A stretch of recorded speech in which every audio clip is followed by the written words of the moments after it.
받으실 하나님의 말씀은 사도행전 10장 1절에서 5절까지 말씀과 44절에서 48절까지 말씀입니다. 신약 성경 203면, 205면에 나와 있습니다.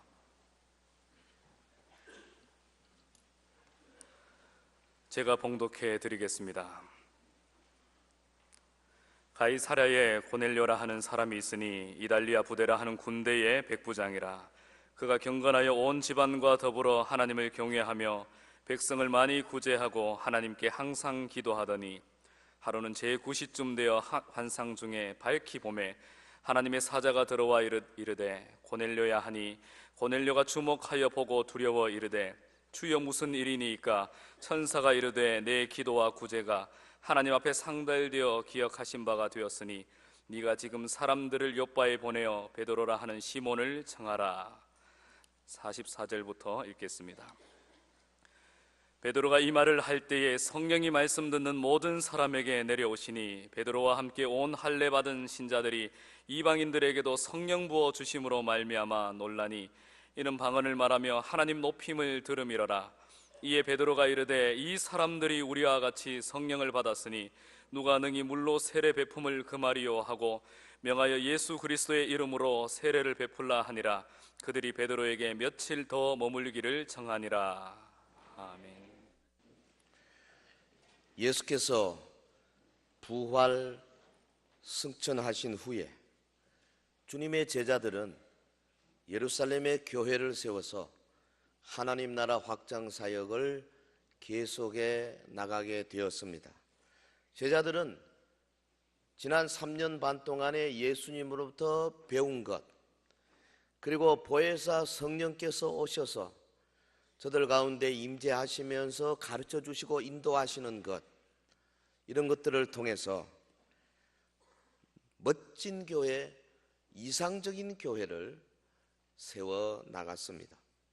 그래서 초대교회는 성령 충만한 공동체, 예수님의 삶을 사는 소그룹 공동체, 표적과 기사가 연일 계속되는 놀라운 공동체로 성장해 갔습니다. 사도들과 성도들은 고난 속에서도 복음 전하기를 그치지 아니했습니다. 그리고 그들 가운데 거룩과 정직과 순결을 추구하기 위해서 매우 큰 희생까지도 치루어냈습니다. 그뿐 아닙니다. 사도들은 자신들의 목회 사역을 돕게 하기 위해서 믿음과 말씀과 성령이 충만한 사람, 집사 7을 선택했습니다. 그래서 오늘 신약교회에 일꾼 선출하는 기준을 제시해 주었습니다. 예수님께서는 그 7 집사 가운데 스데반 집사의 순교를 허용하심으로써 오늘 주님이 원하시는 교회의 모습이 순교하는 공동체임을 보여주셨습니다. 이 사도행전 오늘 본문 이 10장, 이것은 구원의 복음이 전 이방인에게로 퍼져 나가야 함을 보여주는 아주 상징적인 사건, 곧 고넬료 가문의 성령 강림 사건이 기록이 되어 있습니다. 베드로 일행이 로마 군인 고넬료와 그의 식솔들에게 복음을 전할 때에 하나님의 성령께서 강력하게 임하셨죠. 여러분, 당시 관습으로는 유대인이 이방인들과 같이 교제하고 같이 식사하고 이방인의 집에 찾아 들어가고 하는 것이 엄격하게 금지되어 있었습니다. 그래서 이 사도 베드로가 자기 힘으로는 갈 수가 없었어요. 하나님의 강권적인 지시에 의해서 고넬료의 가정을 방문하게 되고, 거기 45절에 나온 대로 하나님은 이방인들에게도 성령 부어 주심으로 이방인 전도를 확실하게 보증해 주셨습니다. 자, 오늘 말씀은 사도행전에서 보여주는 바로 그 교회의 또 다른 특징, 이방인을 품는 공동체에 대한 말씀입니다. 먼저 초대교회 이방인의 품는 그 모습을 살펴보고, 또 신구약 성경에 보여주는 하나님의 뜻을 생각해 보겠습니다. 그리고 오늘 우리 교회에 주시는 하나님의 음성을 듣는 시간이 되기를 주의 이름으로 축원합니다. 자, 첫 번째, 초대교회 이방인을 품는 모습을 같이 생각해 보겠습니다. 본문 44절에서 46절까지 우리 한 목소리로 하나님 말씀 받겠습니다. 베드로가 이 말을 할 때에 성령이 말씀 듣는 모든 사람에게 내려오시니 베드로와 함께 온 할례 받은 신자들이 이방인들에게도 성령 부어주심으로 말미암아 놀라니 이는 방언을 말하며 하나님 높임을 들음이러라. 이방인을 품었다. 이것이 사도행전 교회의 아주 놀라운 특징 중에 하나입니다. 여러분 10장과 11장 여기 고넬료 집에 일어난 사건을 길게 기록하는 이유가 어디에 있습니까? 사도행전이 뭐 그렇게 긴 책도 아닌데 고넬료 한 가정 전도하기 위해서 많은 지면을 할애하고 있는 이유가 뭡니까? 이 사건이 매우 중요한, 말하자면 신약교회의 하나님 복음이 전파하는 역사에 있어서의 터닝 포인트가 된 거죠. 로마의 군대 백부장 고넬료 이방인이었어요. 근데 하나님을 사모하는 사람이고 놀랍게도 가난한 사람을 구제하는 경건한 사람이었다 그랬습니다. 그래서 하나님께서 사도 베드로를 보내가지고 고넬료 가정을 예수 믿도록 만들 작정을 하셨습니다. 근데 베드로가 유대주의 그리고 유대인의 선민 사상 여기에 잡혀가지고 고넬료 가정 방문하는 것을 매우 두려워했습니다. 아이고 내가 갈 수가 없습니다. 아니 예수님을 통해서 이미 제자들이 두로와 시돈에도 가봤고요, 가리사의 빌립보 도상에서 벌써 그것이 유대의 경계를 떠난 곳이거든요. 그리고 사르밧 과부에 대한 이야기도 나누었고 나하만 장군에 대한 이야기도 예수님이 가르쳐 주시고 너희는 모든 민족으로 제자 삼아 땅까지 나가라 이 말입니다. 성령이 오시면은 예루살렘 온 유대와 사마리아 땅 끝까지 이르러 정인이 될 것인데 다 배워놓고도 이 편견이 얼마나 강한지요. 베드로가 고넬료 가정 가는 게 어려웠습니다. 하나님께서 3번씩이나 환상 보여줘가지고 내가 깨끗하게 한 거 너 더럽다 하지 마라, 먹어라, 찾아가라, 이방인의 문을 두드리라 하는 수 없이 지금 베드로가 간 거죠. 그만큼 이 편견이 무서운 겁니다. 여러분 복음 전파에 있어서 가장 큰 장애물이 뭐냐?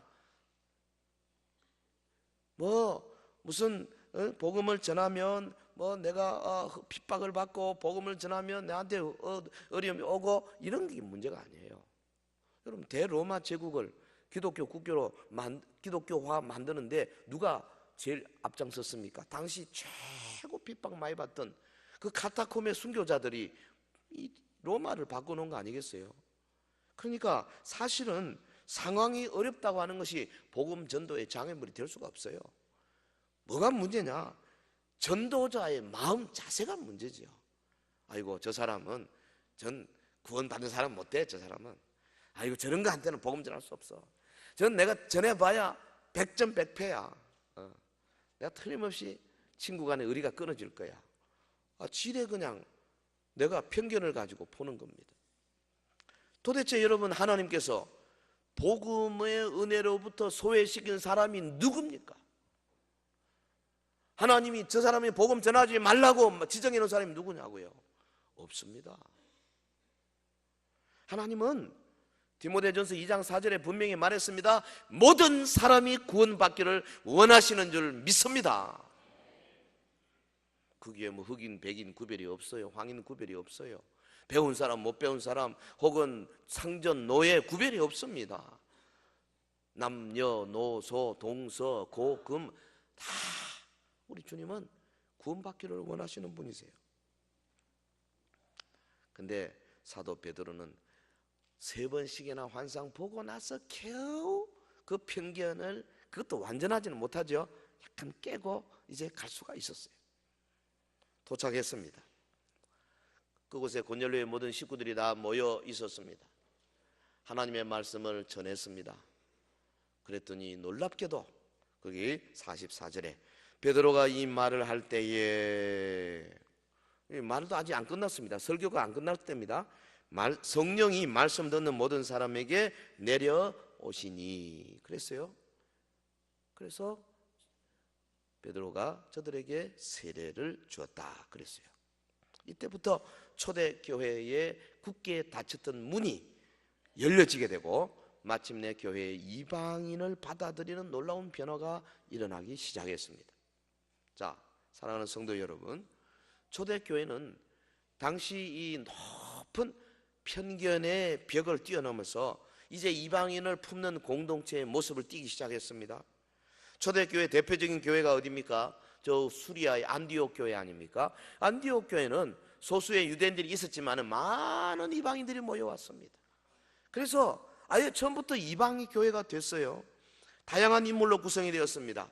근데 안디옥 교회가 최초의 선교사를 파송할 때 반목이나 대립의 그림자가 없었습니다. 그들은 오직 예수님에 대한 믿음이 그것으로 똥돌 뭉쳤습니다. 그래서 출신 배경이나 혹은 계층이나 인종을 초월해서 하나가 될 수가 있었어요. 갈라디아 3장 28절에 너희는 유대인이나 헬라인이나 종이나 자유인이나 남자나 여자나 다 그리스도 예수 안에서 하나이니라. 할렐루야. 그걸 그대로 이루었어요. 안디옥 교회가. 성도 여러분, 교회가 건강하다는 것이 뭡니까? 바로 이겁니다. 누구라도 와서 쉽게 어울릴 수 있는 공동체. 교회 안에는 조건이나 배경 때문에 소외되거나 혹은 무시되는 일이 없어야 합니다. 성도라면은 누구하고라도 화합할 수 있고 존경할 수 있고 서로 어깨동무할 수 있어야 된다 그 말이죠. 강한 자는 약한 자를, 신앙의 연륜이 오래된 자는 초신자를 섬기고 바르게 인도해서 그들로 하여금 굳건한 신앙을 가지고 정말 하나님 앞에서 강한 그리스도의 군사로 만들어낼 책임이 있어요. 그럴 때 우리 교회가 어떤 풍파에도 흔들리지 아니하는 건강한 교회, 정말 주님이 기뻐하시는 교회가 될 줄 믿습니다. 하나님의 사람 바울이 여러 곳을 전도 여행하면서 이방인을 찾아다니며 복음을 전했지 않습니까? 바울 사도의 주된 메시지가 무엇이었습니까? 한마디로 말하면 하나님께서 이스라엘만 아니라 모든 이방인들도 동일하게 구원하신다. 바울의 메시지입니다.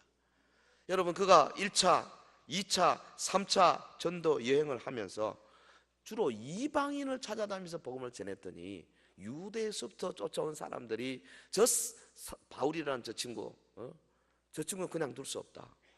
그랬어요. 막 40명이나 되는 사람들이 매복을 하고 바울이 지나가기를 기다리고 죽이려고 하고 대단했습니다. 유대인들에게 심하게 핍박받았습니다. 쫓겨났습니다. 매맞았습니다. 사랑하는 성도 여러분, 사도행전 교회는 당시 세상에 그렇게 높은 편견의 벽을 가지고 있음에 불구하고 그 세상 안에 있으면서도 과감하게 예수 그리스도의 가르침대로 편견의 벽을 허물어버리고 남녀노소, 인종, 혈통 혹은 민족 구별 없이 언어, 문화 차이 없이 하나가 되어가는 아름다운 교회의 모습을 띄어가는 줄로 믿습니다. 이방인을 품는 공동체, 오늘 저와 여러분이 섬기는 우리 교회의 중요한 가치가 되어야 할 것입니다. 자, 두 번째로 우리 신구약 성경에 나타난 이 이방인을 품는 공동체에 관한 하나님의 뜻을 살펴보겠습니다. 하나님은 태초에 천지를 창조하시고 아담과 하와에게 에덴 동산을 창설해 주시고 그들이 범죄했을 때, 그들이 하나님과 멀어졌을 때에 아예 계획을 세우셨지 않습니까? 아담의 후손인 모든 인류를 구원해내겠다. 그래서 노아를 통해서 역사하시고 그 다음에 한 사람 아브라함을 불러내시고 아브라함을 통해서 이스라엘 민족을 이루시고 그래서 그 이스라엘 민족을 통하여서 모든 세상 사람들을 구원해낼 계획을 세우신 거죠. 유대인만 구원하는 것이 아니었어요. 하나님이 세상을 이처럼 사랑하사 독생자를 주셨지 않습니까? 아멘. 예수님 오신 것은 세상을 구원하기 위함이지 유대인 아주 한 줌도 안 되는 유대인을 구원하러 온 게 아니다 그 말이에요. 하나님의 관심은 처음부터 온 인류를 구원하시는 데 있었어요. 여러분, 열방 가운데서 한민족 이스라엘을 택하시고 이스라엘을 통하여서 온 세상에 복음이 전파되도록 이스라엘이 요구를 하셨지 않습니까? 그러므로 이스라엘은 이방 나라와 담을 쌓거나 혹은 이방 나라보다 우리가 선택된 민족이다 하는 오만한 마음들을 품어서는 안 되는 민족이지요. 모세를 통해서 하나님께서 출애굽기 거기 19장 5절에 분명히 말씀했습니다. 세계가 다 내게 속하였나니 너희가 내 말을 잘 듣고 내 언약을 지키면 너희는 모든 민족 중에서 내 소유가 되겠고 너희가 내게 대하여 제사장 나라가 되며 내 거룩한 백성이 되리라. 너희가 내게 대하여 제사장 나라. 제사장 뭡니까? 온 백성을 대표해서 하나님께 제사들이 나가는 자 아닙니까? 이스라엘 백성은, 그러니까 이스라엘 민족은 모든 인류를 대표해서 하나님에 나가서 하나님의 용서와 자비와 긍휼과 복을 받아서 온 인류에게 전파되도록 하는 그런 임무를 받은 거예요. 여러분, 하나님은 처음부터 하나님을 경외하는 자라면 혈통, 민족 구별하지 않으셨어요. 모세의 영도하에 이스라엘이 애굽을 벗어날 때, 그 출애굽하는 날 보십시오. 바로와 더불어 그 영적인 싸움을 많이 싸우고 마침내 마지막 장자를 죽이는 그 재앙을 통해서 바로의 마음을 흘러버리시고 이스라엘 백성을 이제 애굽에서 떠나 나오게 할 때에 이스라엘 민족만 나온 것이 아니에요. 그때에 중다한 잡족이 함께 나왔어요. 벌써 출애굽할 때부터, 광야 생활할 때부터 많은 민족들이 같이 섞여 있었어요. 그들에게는 무슨 만나를 안 줬습니까? 그들에게 뭐 반석에서 터져나오는 물을 안 줬습니까? 그들에게 불뱀 물려가지고 모세가 세운 노뱀을 볼 때에 고침받는 역사를 안 주셨습니까? 똑같이 주셨습니다. 그들에게도 똑같은 기회를 주었어요. 그래서 하나님의 백성의 자격을 다 주었어요. 믿음으로. 저들도 믿음으로 할례 받아야 했습니다. 사랑하는 성도 여러분, 하나님께서는 우리 인간들이 만들어 놓은 인위적인 구별, 혈통과 민족과 언어와 문화, 지방색 이런 거 인정하지 않으신다 그 말이에요. 우리 하나님은 그래서 자기 백성 가운데 거하는 어려운 자들, 외래인들, 이방인들, 나그네들 특별히 관심이 많으세요. 구약의 레위기, 민수기, 신명기 여러 곳에서 이방인에 대해서, 나그네에 대해서, 과부에 대해서, 고아에 대해서, 레위인에 대해서 너희는 이러이러하라 거듭 말씀하고 계십니다. 신명기 10장 18절 고아와 과부를 위하여 정의를 행하시며 나그네를 사랑하여 그에게 떡과 옷을 주시나니. 하나님의 마음이 어디로 가고 있다는 걸 여러분 잘 알아야 합니다. 자기 백성 이스라엘에게 명령하십니다. 신명기 10장 19절 너희는 나그네를 사랑하라. 전에 너희도 애굽 땅에서 나그네 되었음이니라. 여러분, 이스라엘이 애굽의 고센 땅에서 430년간 나그네 생활했습니다. 이방인 생활했습니다. 애굽 백성들이 이스라엘 백성들을 얼마나 학대했습니까? 이스라엘 백성들을 얼마나 이 더러운 민족이다, 목축하는 존재다, 천한 민족이다 그렇게 괄세했습니까? 나중에는 억지로 잡아가지고 부역을 시켰습니다. 많은 성들, 벽돌을 굽게 만들고 성을 쌓게 만들고. 저들이 그렇게 이방인을 학대하던 그 애굽 사람들 손에서 이방인에 대해서 하나님 뜻이 어떠하다는 것을 분명히 알았습니다. 참 이상하죠. 근데 막상 자기들이 주인이 되고 나니까 그 다 잊어버린 거예요. 너희도 애굽에서 이방인이 되었지 않느냐? 응?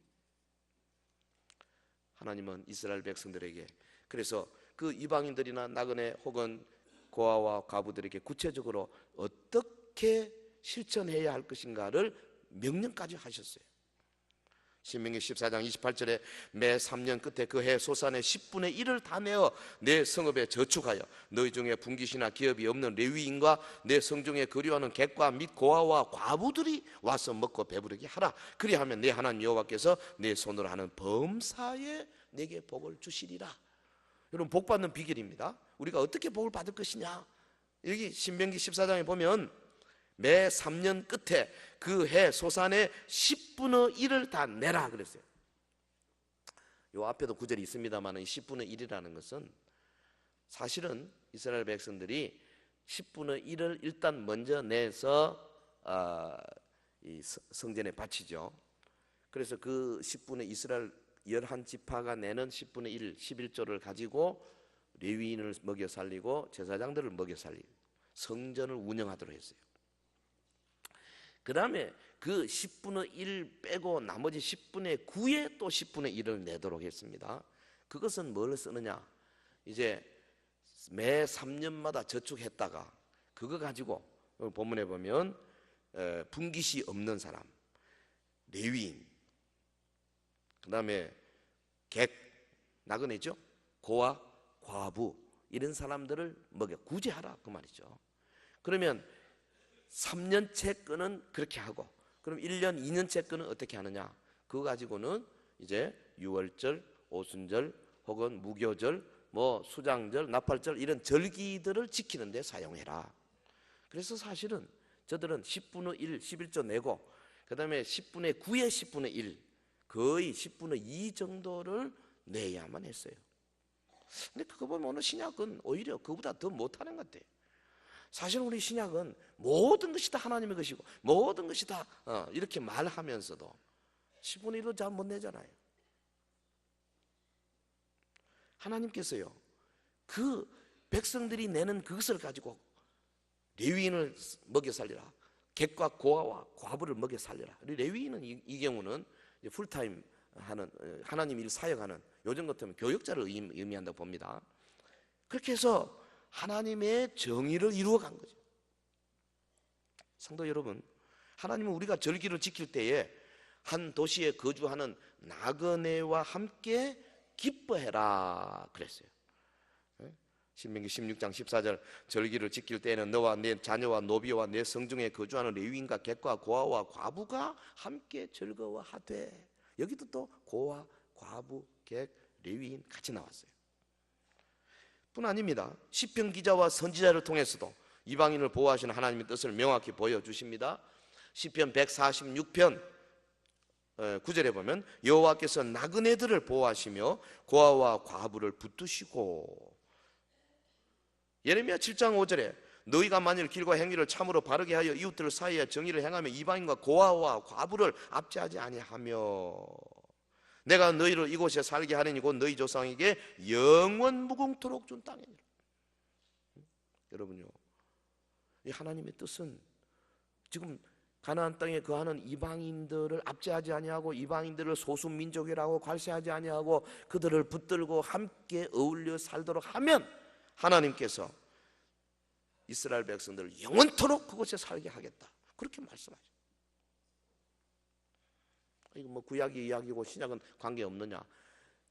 구약이 신약이고 신약이 구약이에요. 이 구약을 신약으로 그대로 적용해서 해석해야 되는 겁니다. 하나님의 뜻은 처음부터 온 인류를 구원하는 데 있어요. 하나님은 하나님 앞에는 유대인이나 이방인이나 구별이 없습니다. 이 본문 사도행전 10장 28절을 보면 베드로가 이제 이 사실을 깨달은 거죠. 유대인으로서 이방인과 교제하며 가까이 하는 것이 위법인 줄은 너희도 알거니와 하나님께서 내게 지시하사 아무도 속되다 하거나 깨끗하지 않다 하지 말라 하시기로. 위법이라는 것은 그건 그 당시 하나의 그 당시 사회가 만들어낸 그런 관습일 뿐이에요. 하나님의 뜻은 그렇지 않았습니다. 이방인과 유대인의 장벽이 사라졌다 그 말이죠. 예수 그리스도께서 십자가에 못 박혀 죽으심으로 말미암아 이방인과 유대인을 가르고 있던 장벽이 무너지고 그리스도 안에서 하나가 되었다는 말씀입니다. 할렐루야.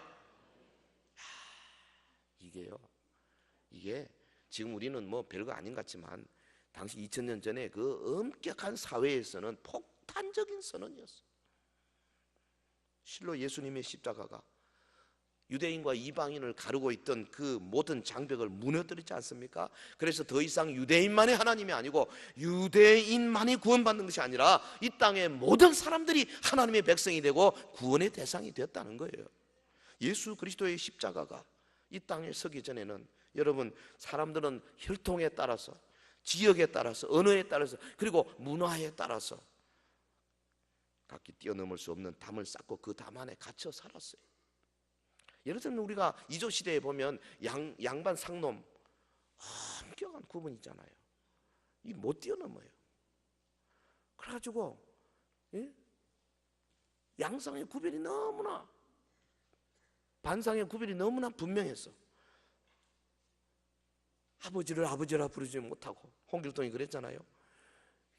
자기 아버지인데 자기 엄마가 정실 부인이 아니기 때문에, 그래 소실의 소생이다. 그래서 아버지를 아버지라 부르지 못하고, 그러니까 막 나가서 그냥 막 반란을 일으킬 정도로 얼마나 그 사회가 경직되어 있었습니까? 그런데 우리의 반상차별보다, 혹은 노예 상전, 로마 시대의 상전과 노예가 얼마나 무서웠습니까? 그런데 그 차별보다 더 무서운 것이 유대인과 이방인의 차이였어요. 아주 유대인들은 전통적으로 이방인들을 개, 돼지 취급했습니다. 여러분, 빌라도가 당시 이 예루살렘을 통치할 때에 유대인들이 빌라도 힘이 있으니까 뭐 이렇게 하는지만 돌아서서는 완전히 개돼지 취급했어요. 그거를 로마의 총독들이 못 견뎌한 거죠. 그런데 바로 그 사회에 살면서 하나님을 믿는 백성들은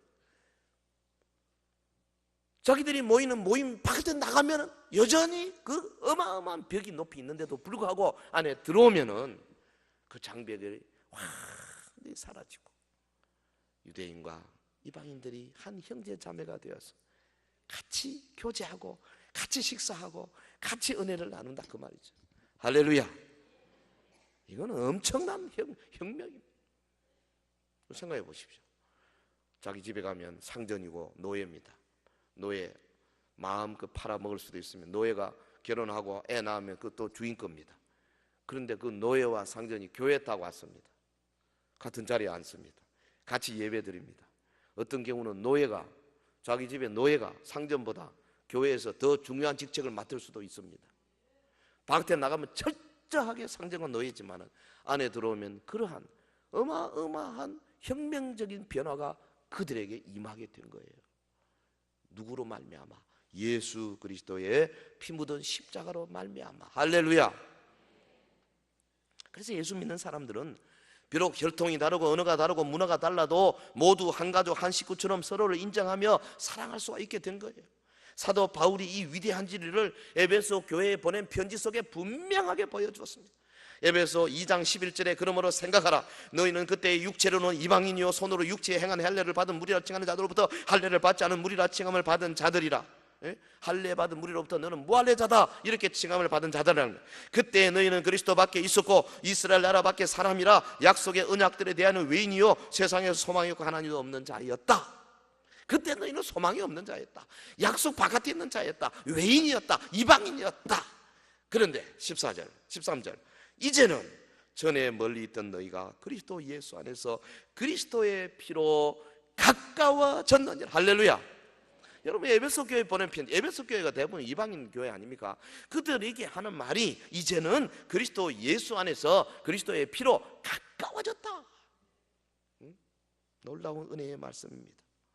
14절에 그는 우리의 화평이신지라 둘로 하나를 만드사 원수된 것 곧 중간에 막힌 담을 자기의 육체로 허셨다.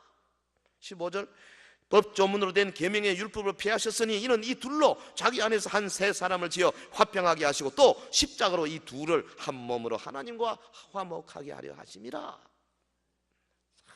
여러분, 사도 바울의 말처럼요, 우리는 서로에 대하여 이제는 외인도 아니고 손도 아니라는 거예요. 서로를 갈라놓았던 모든 장벽은 예수님의 십자가로 말미암아 완전히 제거되었다 선언하고 있습니다. 이제 우리는 오직 하나님 안에서 한 백성이요 한 건속이다. 갈라디아 2장 28절 너희는 유대인이나 헬라인이나 종이나 자유인이나 남자나 여자나 다 그리스도 예수 안에서 하나이니라. 할렐루야. 여러분 마음속에 예수님의 피 묻은 십자가가 온전히 서 있으십니까? 그러면 서로를 내 피부지처럼 사랑하고 아껴 주어야 할 것입니다. 성격이 다르고 언어가 다르고 피부색이 다르고 행동 방식이 달라도 서로를 이해해주고 인정해야 주는 것이 하나님의 뜻이에요. 정녕 여러분은 예수님의 십자가를 힘입어서 마음속에 있는 모든 장벽을 무너뜨리고 그리스도 안에서 성도 간에 투명하고 진실한 사랑을 나눌 수 있게 되기를 간절히 바랍니다. 자, 그러면 우리가 어떻게 이방인을 품는 교회가 될 수 있을 것이냐? 이방인을 품는 교회가 되려면 이방인을 품는 공동체. 사도들과 당시 유대계 성도들은 유대인과 이방인 사이에 높이 세워진 그 담을 과감히 헐고 이방인들을 공동체 안으로 받아들였어요. 우리 교회가 이방인을 품는 공동체가 되려면 어떻게 해야 될까? 21세기 한국 이 사회에서 이방인을 품는다는 것이 무엇을 의미하는 것인가? 이 본문 45절 46절을 보면 베드로 일행은 고넬료 가족이 성령에 감동되어 방언을 말하고 하나님 높이는 것을 보고 놀랐다 그랬어요. 왜 놀랐을까요? 예상치 못한 겁니다. 뭘 예상했기 때문에 이렇게 놀랐을까요? 아니, 하나님은 오직 유대인의 하나님이요. 그래서 하나님은 이방인의 하나님이 아니라고 생각했는데 반신반의하고 왔는데 이 자리에서 보니까 막 성령께서 강림하시고 그래서 저들이 막 방언을 말하고 예언을 말하고 하나님을 높이고 찬양을 하고 자기들이 오순절에 했던 것과 똑같은 모습을 하더라고 말이죠. 이야, 이럴 수가 있나? 어? 하나님이 유대인만 좋아하는 줄 알았더니 이제 보니까 그것도 아니네. 깜짝 놀란 거. 얼만큼 저들의 편견이 많았던지 그 편견의 벽을 깬다는 게 그렇게 어려운 거예요. 평소에 여러분 내가 분명한 진리라고 생각해 왔던 일들도 사실은 주관적인 편집과 아집일 수가 있거든요. 편견, 이거 우리가 가지고 있는 이 전통이나 혹은 우리의 이 사고방식 생각들, 우리가 가지고 있던 경험들에서 나오는 많은 생각들 가운데 편견이 있을 수 있어요. 하나님의 말씀, 하나님의 진리 아니고는 과감하게 바꿔야 합니다. 말씀은 바꿀 수가 없어요. 물론 말씀을 해석하는 면에도 약간씩 차이가 있을 수 있겠지만 그러나 우리가 순전한 말로 말씀을 해석하기 달라 들어가면 편견에서 벗어날 수 있는 거죠. 사도 바울은 여러분 예수님 만나기 전에 어떤 생각을 갖고 있었습니까? 나사렛 예수라고는 젊은 선지자를 따라다니는 저 예수 도당들, 저 나쁜 놈들이다 그렇게 생각했습니다. 저거는 유대교를 위해서 철저하게 진멸해야 한다. 그래가지고 되는 대로 막 잡아서 가두고 죽이고 그랬어요. 얼마나 열심히 특심했는지 저 먼 곳 북쪽에 있는 다메섹까지 원정을 갈 정도로 자원에서 원정 갔습니다. 그만큼 편견이 강했어요. 그뿐입니까? 우리는 역사 속에서요 자신의 주관적인 편견과 아집으로 이단에 빠진 사람들을 얼마든지 발견합니다. 뭐 초대교회에 있었던 소위 말시온 이단이나 혹은 아리우스 이단들, 펠라기오스 이단들, 그리고 중세 인본주의적이고 신비주의 사상을 가지고 있는 로마 가톨릭, 여러분 그들이 편견에 사로잡혀서 하나님의 진리를 외치던 야한 후수를 화형시키고 또 지구는 돈다, 태양을 중심으로 지구가 돈다고 말하는 갈릴레오 이단화로 정죄했잖아요. 성경에 어디 그런 게 있어요? 성경에도 없는데 교회가 그냥 편견을 가지고 갈릴레오를 이단으로 정죄했어요. 잘못을 많이 저질렀죠. 하나님의 말씀 아니고는. 거기서 나온 것이 이 마틴 루터나 켈빈이나 zwingli의 개혁주의입니다. 우리는 성경대로 간다. 편견. 요즘은 모르겠습니다만 유대인 남자들이 언제나 이 세 가지를 아침마다 감사하면서 기도한다 그래요. 유대인 남자들. 첫째는 하나님 나를 이방인 되지 않게 하신 것 감사합니다. 우리는 이거 어떻게 해야 되나? 또 하나, 두 번째는 나를 노예되지 않게 하신 것 감사합니다. 그리고 유대인 남자들 세 번째 기도는 내가 여자 되지 않게 하신 것 감사합니다. 무섭습니다. 이분들은 지금도요 여자에 대한 편견이 굉장해요. 그 예루살렘에 있는 그 대회당, The Great Synagogue 가보시면 그 1층, 2층은 그 남자들만. 저희도 한번 들어가 봤는데요. 남자들 그냥 못 들어가요. 이방인이니까. 그러니까 이 머리에 이걸 써야 됩니다. 모자 쓰고 그래서 사인하고 그리고 들어가서 일부러 맨 앞에 강단 옆에 한번 앉아봤어요. 막 히브리어로 하니까 뭐 다 못 알아듣겠더라고. 간혹 그저 뭐 성서 히브리, 현대 히브리어가 굉장히 어렵거든요. 그리고 이래 보니까 1층, 2층 남자들이 가득히 앉았고 저 높은데 3층에 여자분들이 앉았더라고. 1층에 앉으신 여자분들 정말 행복한 줄 아십시오. 감히 어디라고 여기 와서 앉았어요? 잘 안 보이는데 원래 편견이 무섭습니다. 성도 여러분, 우리 역시 편견과 아집에 빠져서 우리와 좀 다른 사람들을 차별하는 우를 범할 수 있어요.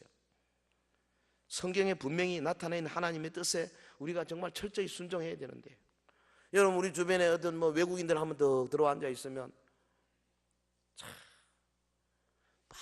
많이 쳐다보고, 밥 먹는 모습 많이 쳐다보고, 절대 그러면 안 됩니다. 똑같이 대해 주셔야 돼요. 흑인 한 사람 앉으면 다 까맣다. 저거는 모욕이라도 여전히 까맣겠구나. 그거요. 얼마나 우리가 이 한국 사람들이 편견이 많은지 몰라요. 말에도 편견이 많아요. 흑인으로 하면 블랙 피플 하면 좋잖아요. 근데 꼭 깜둥이, 껌디, 니그로 그렇게 미국에서 그랬다가는 정말 골목길 조심해야 됩니다. 무섭습니다.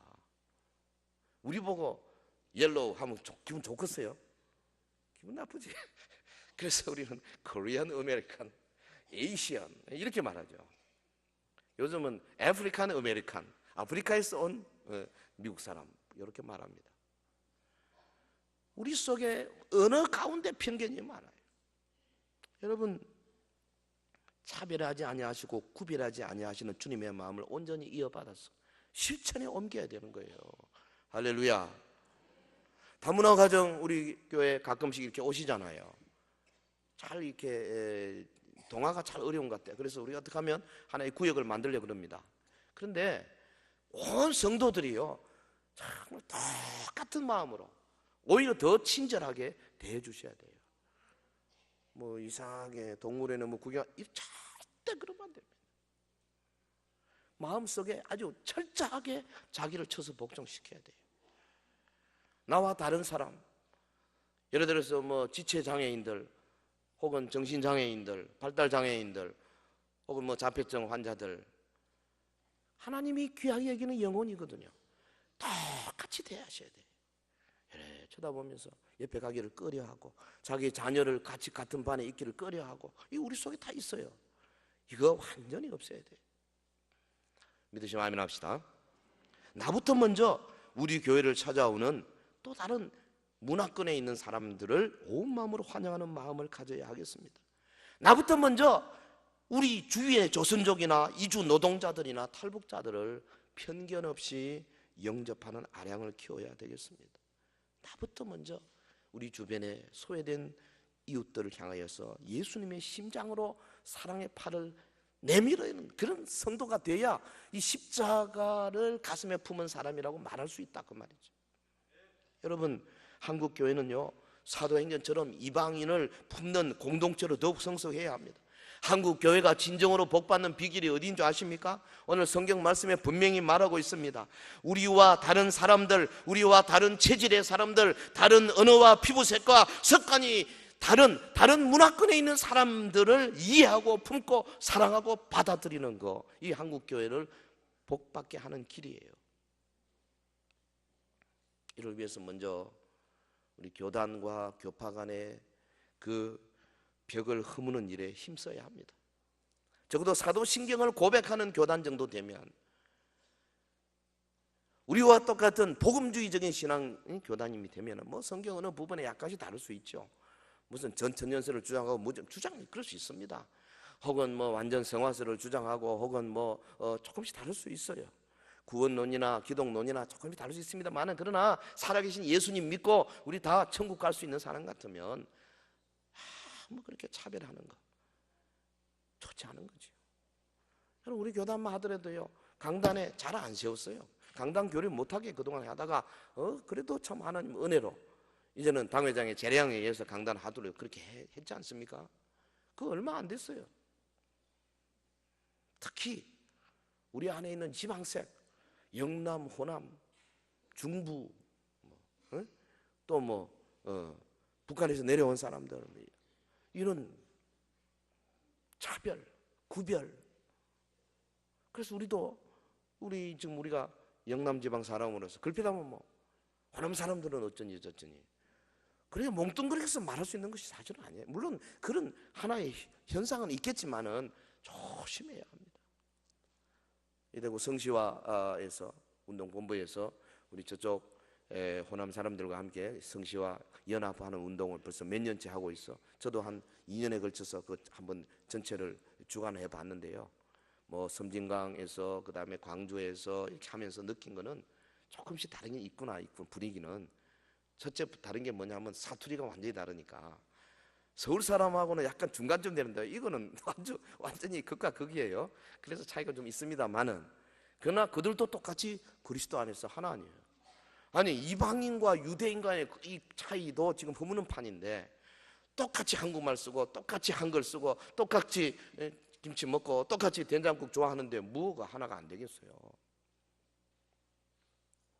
특별히 우리 땅에 찾아온 이 노동자들, 조선족 그리고 탈북자들을 편견 없이 받아들일 때 한국교회는 진정한 축복을 받게 될 것입니다. 여러분, 멀리 해외로 선교사를 파송하고 선교하는 일도 매우 중요하지만은 주님이 우리에게 보내주신 이들을 사랑하지 않고서는 우리가 복받을 방법이 없어요. 우리는 이 땅에 찾아온 이들을 포용해야 합니다. 그들의 입에서 불평불만이 덜 나오도록 만들어 가야 합니다. 여러분, 우리 땅에 있는 이 화교들 얼마나 불평 많이 한지 아십니까? 전 세계에서 화교가 견디지 못하고 떠나가는 나라는 오직 한국밖에 없다고 그러잖아요. 다 다른 데 가면 화교들이 상권을 잡고, 저 동남아 가보면요, 뭐 말레이시아, 태국, 뭐 싱가포르, 뭐 다 중국 사람들이 상권 잡고, 근데 한국 사람들 화교가 꽤 많았는데 다 나가고 이제 얼마 안 남았습니다. 왜? 원체 우리가요 화교들을 그냥 꼼짝 못하게 막 지은다고요. 1년에 2번씩 막 그냥 도장 찍게 만들고, 막 짜장면 절대 값 못 올리게 만들고, 막 이런 어떤 여러 가지로. 미국에서 만난 화교, 한국에서 30년 살았던 화교를 만나봤더니 막 입에 거품 울면서 코리아를 욕을 하더라고요. 지금 우리가 알게 모르게 이런 면에서 우리가 하나님의 복을 가로막고 있는 것이 아닌가. 물론 사회가 그렇게 하는 건 우리가 어쩔 수 없지만은, 그러나 교회만이라도 이런 일에 눈을 떠야 할 것입니다. 특별히 우리는 이 땅에 찾아온 이들을 포용하고 우리 주위에 힘없고 약한 자들을 찾고 소외된 자들을 품어야 합니다. 저 중국 땅에서 불안한 나날을 보내고 있는 30만 탈북 난민들을 위해서 정말 우리가 눈시울이 뜨거워지고 두 주먹을 불끈 쥐는 그런 참 마음의 감동이 있어야 안 되겠어요? 여러분 안에 이방인을 품는 넓은 마음이 가득해지기를 예수 이름으로 축원합니다.